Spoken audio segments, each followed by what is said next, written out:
Funny sailing story. Hey, Billy Breadfruit. A couple years ago, this really funny sailing story came up where a lesbian couple and two innocent dogs were a lesbian couple, parentheses, and two innocent dogs they held hostage, tried to fake a survival story.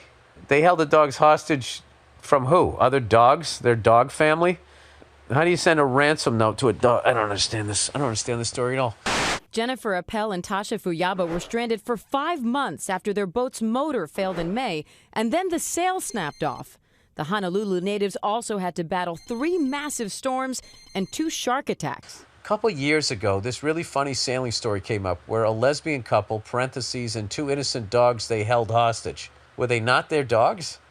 Tried to fake a survival story. I guess the plan was to write a book about it afterward and sell the rights to Hollywood. Well, I mean, somebody would have bought that idea. 2 lesbians go on a fucking sailing trip.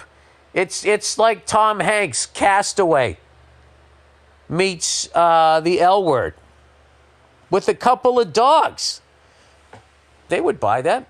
Long story short, they claimed a storm took them adrift. This is what they based everything on. And where everything, parentheses, on the boat allegedly broke during the storm. Mast, communications, etc. But the storm was made up. It wasn't in the weather logs. It didn't happen. Why didn't they just write the story? National Weather Service, Coast Guard say that although there were small craft advisories for some squalls in that area, that they had no record, no prediction, no reports of a storm of the scale that you're talking about. How do you come to terms with that? Well, I understand fish stories. You don't have to go out and go fake the story. They're not in the business. They should have just wrote it rather than faked it. But wait a minute. Now they should make a movie about them faking a lesbian castaway movie. There's your movie. Now it's a comedy. All of a sudden, we had 2 wonderful seamen come running up to us. It's like that fucking Eddie Murphy and Steve Martin movie, Bowfinger. When he's like, awesome. Awesome. Then they deliberately floated around in the sea for 6 months with no intention to jerry-rig some sort of solution. I mean, what they attempted to do, this is the movie. They had inconsistent bullshit answers for everything. You'd figure 6 months together, they could get their story straight. How tiger sharks tried to eat up the boat in coordinated attacks. Oh, my God. I would have a beer with this couple, but not 2. Not 2 beers. They apparently had distress beacons, but never used it. After 6 months, they got rescued, first by a Taiwanese fishing boat, but that was not the story ending they wanted and worked so hard for, so they claimed the Taiwanese guys tried to kill them.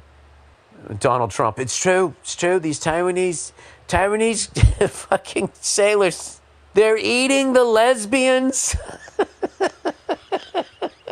and the dogs. So they claimed the Taiwanese guys tried to kill them, and they waited for the U.S. Navy ship instead. They must have had food on the boat for 6 months because they looked as fat and as happy as ever. Complete clowns. Hey, I mean, there's something funny about this shit, though. The worst part is how they abandoned their stupid boat in the ocean. That is not something you want floating around out there for no real reason. If you hit 50-foot ghost sailboat during bad weather or in the dark, and you do that because 2 idiots tried to fabricate a story, not good. Oh, yeah, there you go. They did a Matt Lauer interview. Very funny stuff. Worth a watch if you think I'm making this crap up. I mean, them just faking all of that's a fucking movie right there, isn't it? It's at least a fucking Netflix series. I was entertained. Wildly entertaining, progressive tale. You call it the Lion Lesbians.